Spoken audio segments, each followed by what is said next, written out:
Hebreus capítulo 11. Eu vou ler do versículo 1 ao versículo 6, mas o foco é no versículo 6. Então, o que é a fé? É o que dá certeza às nossas esperanças. É o que nos dá convicção a respeito de coisas que não conseguimos enxergar. Fé é aquilo que tornou famosos homens e mulheres do passado. Pela fé entendemos que os mundos foram formados pela palavra de Deus. Em outras palavras, que o mundo visível foi criado a partir do mundo invisível. Foi pela fé que Abel ofereceu a Deus um sacrifício melhor que o de Caim. Isso garantiu o testemunho de que era uma pessoa direita, já que o próprio Deus testemunhou em relação às suas ofertas. Por meio da fé ele ainda fala, mesmo estando morto. Foi pela fé que Enoque foi tomado para que não visse a morte. Ninguém pôde encontrá-lo, porque Deus o levara. Veja, antes de ser tomado, dizia-se dele que tinha agradado a Deus. E sem fé é impossível agradar a Deus. Pois aqueles que vêm para adorar a Deus precisam acreditar que de fato Ele existe e que recompensa os que o buscam. Amém? Quero falar sobre fé hoje. Eu não queria falar sobre fé porque eu acredito que desde que a gente começou esses 40 dias de jejum e de oração, a maior parte das palavras aqui foram sobre fé, sobre vencer a incredulidade, mas é porque é algo que Deus ele está fazendo no nosso meio, sabe? Eu sinto que Deus ele está nos conduzindo a um tempo de fé, de exercitar a fé. Quando nós começamos esse propósito aqui de 40 dias de jejum, de oração, no domingo que antecedeu o início do jejum, a palavra que eu senti de Deus foi Gênesis 8. E Deus tem falado comigo sobre Gênesis 8 tem alguns dias já. Gênesis 8 na Bíblia é um capítulo que marca um recomeço. É um capítulo que marca um novo começo na história da humanidade. É o primeiro capítulo depois do dilúvio, quando Noé ele sai da arca com a sua família, com os animais, e Deus estabelece uma aliança com Noé. Então, no início de Gênesis capítulo 8, a Bíblia diz que Deus se lembrou de Noé e fez soprar um vento sobre a terra. E que então começaram a minguar as águas do dilúvio. E o final do capítulo ele termina com Deus estabelecendo uma aliança com Noé naquele tempo. E eu sinto que é isso que Deus quer fazer conosco como igreja, sabe? Eu sinto que Deus ele está enviando um vento, e é um vento para uma nova estação. Um vento de mudança de uma estação para outra, sabe? De um tempo para outro. Mas eu também sinto que para que nós possamos alcançar essa nova estação, assim como toda nova estação, nós precisamos de fé. Eu sinto que Deus está nos conduzindo a um tempo de fé, a nos mover por fé. Sabe, eu tenho visto isso, eu tenho conversado com as pessoas no decorrer desses 28 dias aqui, como o Cássio disse, e eu tenho visto pessoas sendo esticadas a se mover por fé, a dar passos de fé. Sabe? E Deus, Ele está gerando isso, um novo tempo, uma nova estação, Ele é gerado no ventre da fé. Sem fé, nós não conseguimos alcançar as promessas. E às vezes nós vemos pessoas, isso me incomoda, às vezes nós mesmos, às vezes nós passamos anos, nós passamos, às vezes décadas, no mesmo ciclo, sabe? Preso no mesmo ciclo, preso numa mesma estação, no mesmo tempo. E às vezes nós não conseguimos alcançar uma temporada seguinte, uma estação seguinte nas nossas vidas, porque nós precisamos nos mover por fé. Porque nós precisamos alcançar isso pela fé. Eu sinto que Deus está nos chamando para isso. Esse texto aqui no versículo 6 diz que sem fé é impossível agradar a Deus. Pois aqueles que vêm para adorar a Deus precisam acreditar que de fato Ele existe e que recompensa os que o buscam. Eu gosto desse texto aqui de Hebreus 11, versículo 6, porque ele não só deixa claro que sem fé nós não conseguimos agradar a Deus, que nós precisamos de fé para agradar a Deus, mas ele também deixa claro qual é o tipo de fé que agrada a Deus. Porque eu percebo que, às vezes, nós vemos muitas pessoas que elas têm fé para a salvação, elas creem que Deus existe, elas creem no Senhor Jesus como Salvador da vida delas, sabe? Elas creem no Evangelho da salvação, mas às vezes elas param por aí. Às vezes nós paramos por aí. Às vezes nós cremos que nós somos salvos e isso para nós é suficiente. E nós passamos a viver uma vida passiva, simplesmente esperando, esperando a volta de Jesus, esperando na eternidade, mas enquanto nós estamos aqui, nós nos tornamos passivos.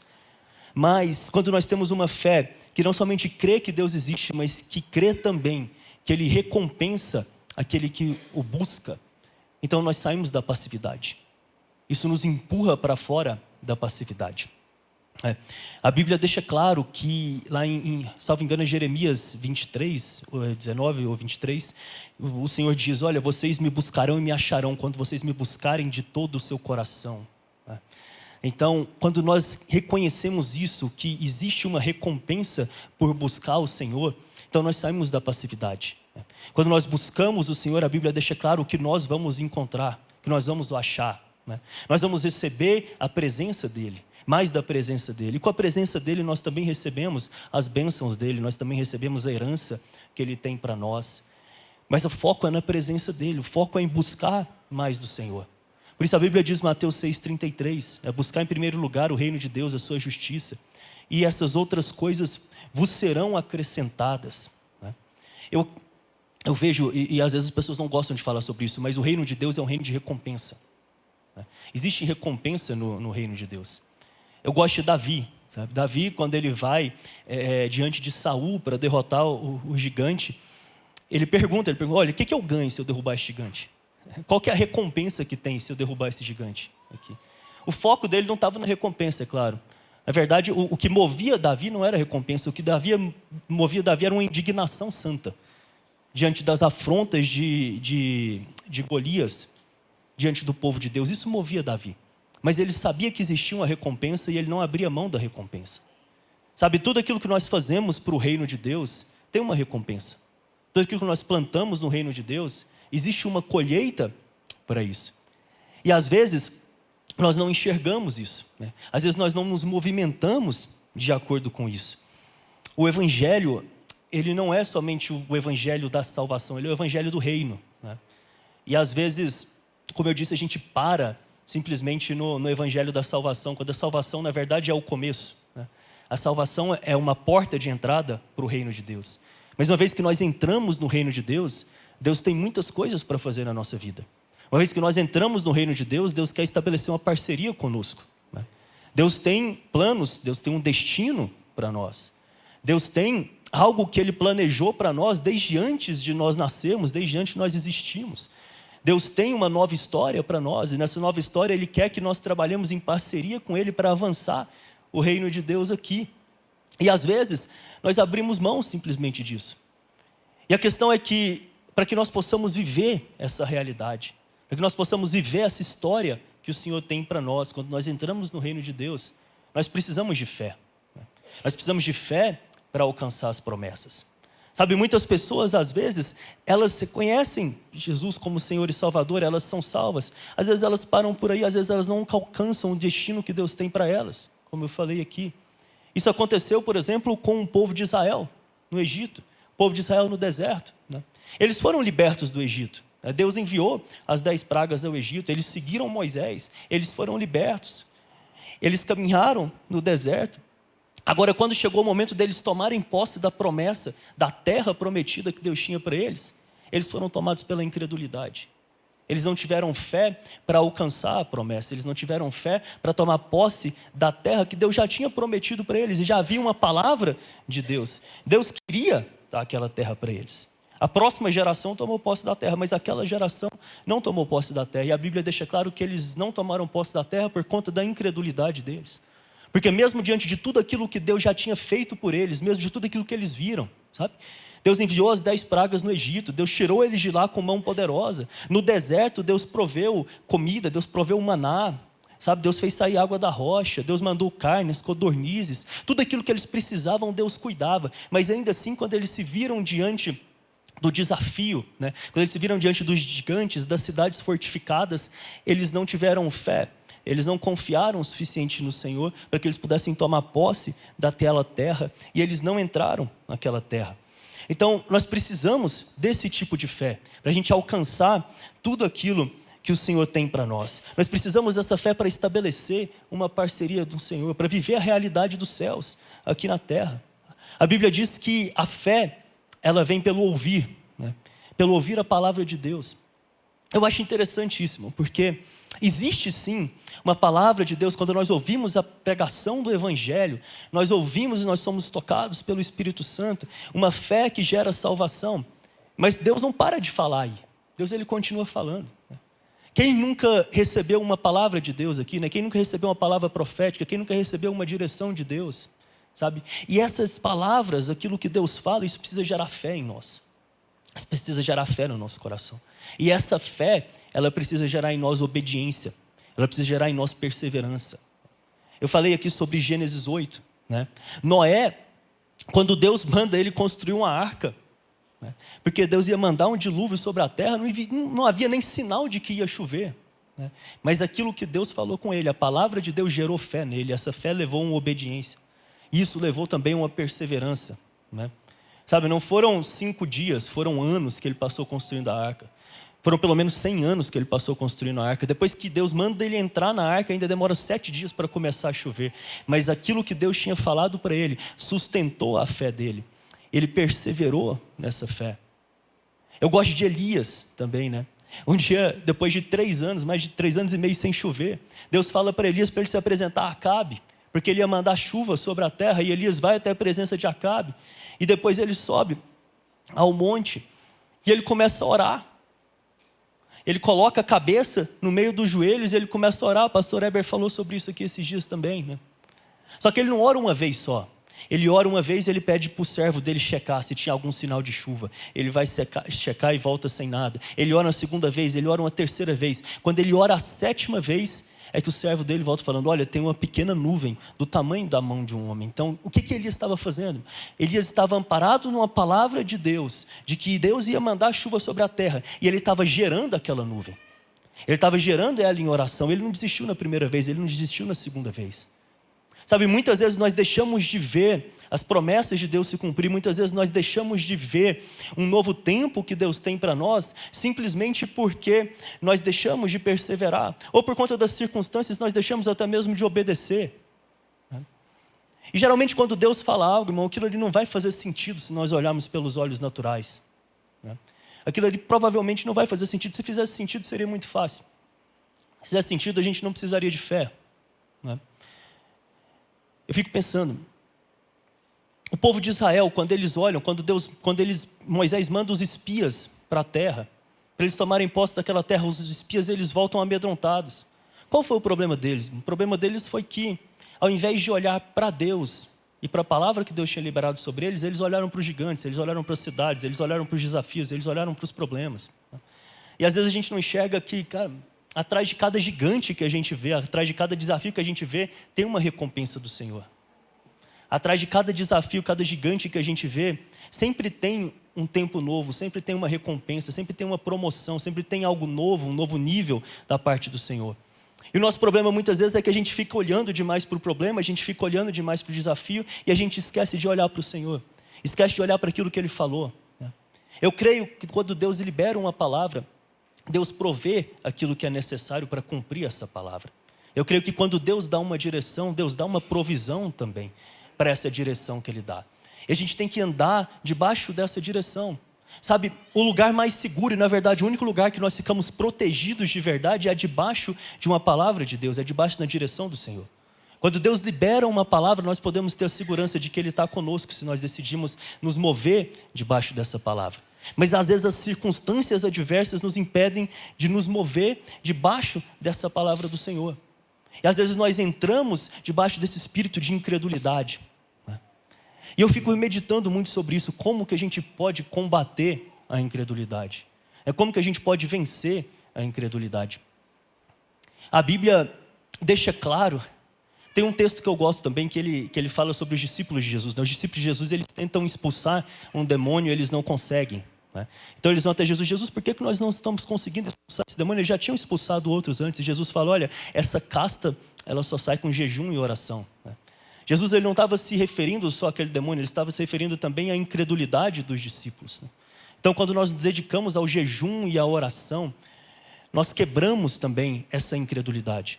Isso aumenta a nossa fé, isso nos dá uma perspectiva nova, sabe? Isso nos dá uma autoridade nova. Mas eu acredito de fato que a melhor forma de nós vencermos aquilo que nos paralisa é nós olharmos para aquilo que Deus já fez, sabe? Nós olharmos para aquilo que Deus já fez na palavra dele, nós olharmos para aquilo que Deus já fez nas nossas vidas. Quando a gente lê Hebreus 6, a Bíblia deixa claro que, vou parafrasear assim, mas o que mais causou indignação em Deus, no povo no deserto, foi que eles já tinham visto Deus fazer muitas coisas. Eles já tinham visto Deus tirar eles do Egito com mão poderosa, eles já tinham visto Deus mandar provisão no deserto, eles já tinham visto Deus fazer muita coisa. E mesmo assim, diante daquele desafio, diante daqueles problemas para tomar posse da terra prometida, mesmo vendo tudo aquilo que Deus já tinha feito, eles foram incrédulos. Eles não tiveram fé para avançar, eles não confiaram o suficiente no Senhor para avançar. Sabe, eu acredito que diante dos desafios, talvez a melhor forma de nós conseguirmos avançar é lembrar daquilo que Deus já fez nas nossas vidas. Eu estava pensando esses dias, mano. Eu lembro que meu pai faleceu, eu tinha 15 anos, 14 ou 15 anos. E foi um tempo difícil demais, assim, na minha vida e na minha família, porque meu pai faleceu e deixou a gente com muito problema que a gente nem fazia ideia que existia. E na época, assim, eu era o filho mais velho, eu tinha 2 irmãos, um tinha 13 e um tinha 11 anos, então eles eram crianças mesmo. E a gente tinha um contrato na época com uma empresa, com uma usina, e essa usina entrou em recuperação judicial. E eles pararam de pagar a gente, era a única renda que a gente tinha. Ficaram muitos meses sem pagar nada, a gente cheio de problema para resolver, sem receber nada. E eu não era cristão nessa época, eu não conhecia Jesus, mas eu tinha uma Bíblia. E foi aí que começou a minha conversão, na verdade. Eu tinha uma Bíblia e eu abri essa Bíblia um dia em Mateus 6,33. Está escrito: buscai primeiro o reino de Deus e a sua justiça, e as outras coisas vos serão acrescentadas. Irmão, eu não fazia ideia de como buscar o reino de Deus. Eu não fazia ideia de como buscar a justiça de Deus. Eu não fazia ideia nem de como orar. Mas eu peguei aquela palavra, eu peguei aquela mensagem. E todos os dias, eu lembro que eu ia para a escola, depois eu ia para a faculdade. E de tarde eu fechava no meu quarto e eu ficava lendo a Bíblia e orando. Eu nunca tinha pisado numa igreja. Mas eu começava a ler a Bíblia e orar, ler a Bíblia e orar. E a gente ficou, acho que uns 6 meses sem receber nada, sem nenhuma fonte de renda, a gente não tinha reserva. Mas nesses 6 meses eu vi Deus cuidar de tudo, de uma forma que eu nunca esqueci na minha vida, porque não faltou nada. Não faltou nada que a gente precisava, sabe? Eu não parei de estudar em escola boa, não parei de estudar depois em faculdade boa, eu não parei de viajar, eu não parei de comer o que eu queria comer, eu não parei de fazer nada. E até hoje eu nem sei como que isso aconteceu, mas Deus mandava provisão de diferentes fontes, de diferentes lugares. Então, todas as vezes que eu estou passando por uma situação difícil, eu lembro disso.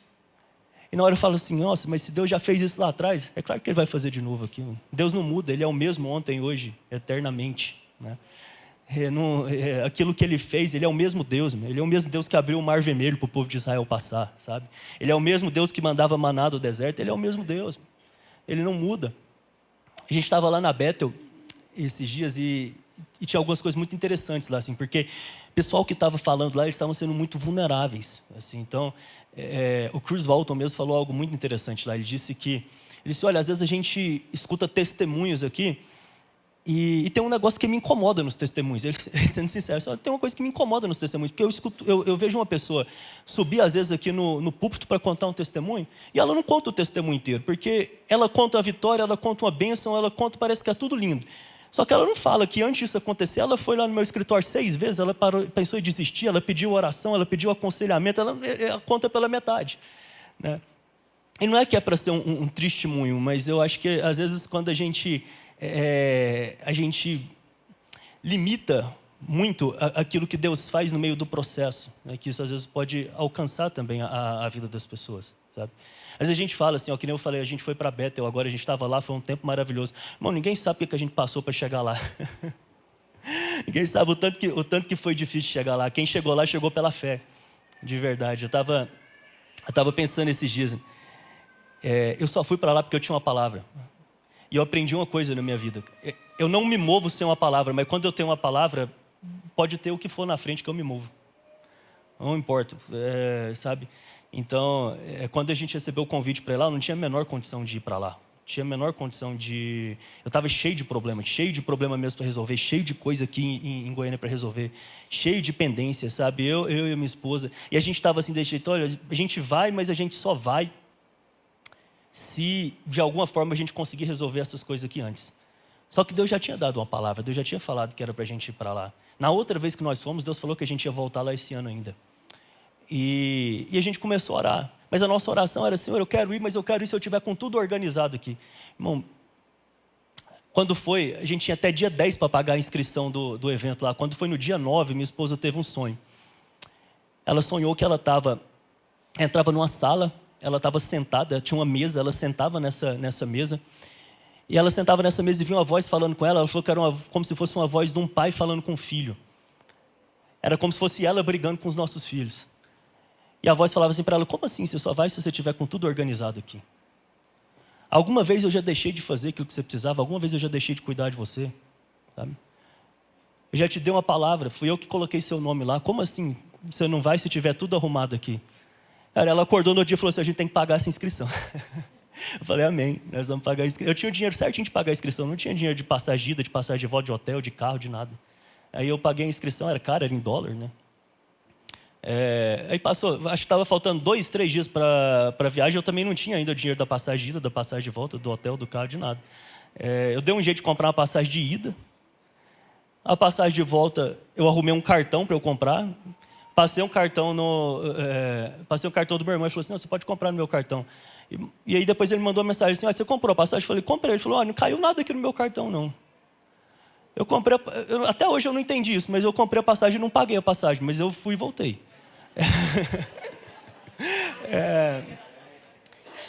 Então, assim, Deus foi cuidando de tudo. Deus foi colocando as coisas no lugar. Só que o que eu quero dizer com isso é que, às vezes, a gente precisa dar um primeiro passo, entendeu? O meu primeiro passo, nesse caso, foi eu pagar a inscrição, que eu não tinha condição de ir, eu não tinha condição naquele momento, com um monte de problema aqui, de comprar passagem de ida, de volta, de pagar o hotel lá, de nada. Mas no momento em que eu dei um primeiro passo, eu fiz aquilo que eu conseguia fazer, que era pagar a inscrição do evento, Deus começou a abrir as portas e tudo deu certo. E no final das contas, a gente não só foi, como a gente passou muito bem esses dias lá e não faltou nada. Pelo contrário. Então, assim, eu sinto que Deus ele quer nos levar para esse lugar, de nos mover por fé, sabe? Deus, a gente precisa de fé para alcançar as novas estações, sabe? E a gente sempre vai precisar de fé. Deus, ele sempre vai dar uma visão para a gente que é maior do que o recurso que a gente tem. Porque senão a gente sai da dependência dele, sabe? Às vezes hoje o problema é fazer uma viagem em cima da hora para os Estados Unidos. Às vezes amanhã esse problema não tem mais, mas aí vai ter um outro maior que eu vou precisar de fé para alcançar. É assim que funciona. Deus, ele sempre vai dar uma visão maior do que o recurso para que a gente possa ficar na dependência dele. Sabe, aqui como igreja, há um ano atrás, a gente não fazia ideia de como que ia construir esse terceiro andar. E o terceiro andar está praticamente pronto agora. A gente não precisa mais de fé para o terceiro andar, mas a gente precisa de fé para construir um campus daqui a uns dias, entendeu? Ele sempre vai trazer desafios maiores, mas quando a gente se dispõe a dar passos de fé, a caminhar debaixo de uma palavra dele, ele provê. A gente sabe que ele manda os recursos, a gente sabe que ele sempre cuida quando nós nos dispomos a andar debaixo da direção dele. Eu sinto esse tempo, sabe? Deus, ele quer fazer algo novo aqui. Deus, ele está nos levando para um novo tempo. Deus, ele está nos levando para uma nova estação. E ele só quer um posicionamento nosso, né? A fé, quando nós temos uma palavra, quando nós temos direção, ela nos força a nos posicionar, né? A obedecer, a buscar, a perseverar. Mas nós vemos a mão do Senhor conosco.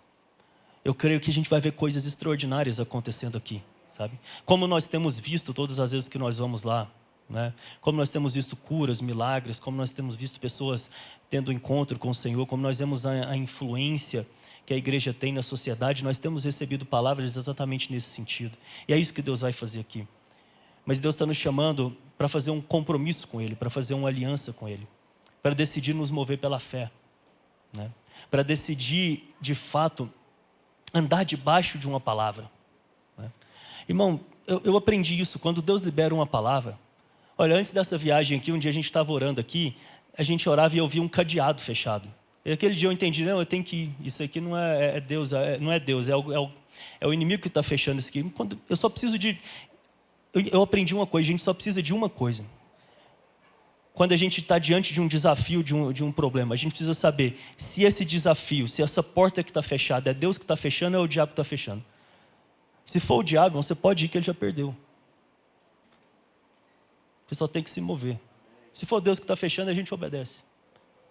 Agora, se for o diabo, irmão, o lugar dele é debaixo dos nossos pés. Pronto. A gente não pode deixar de se mover por conta disso. E eu creio que vai ter um romper aqui. Eu creio que Deus está nos conduzindo para isso. para nos mover por fé, para nos mover debaixo de uma palavra, para crer. Não é por acaso que o tema desses nossos 40 dias de jejum de oração aqui é trazer vida às palavras proféticas, né? Elias trouxe vida a uma palavra, né? Elias trouxe vida àquela nuvem, tamanho da mão de um homem, que depois trouxe chuva sobre a terra. E o que Deus está nos chamando para fazer é isso.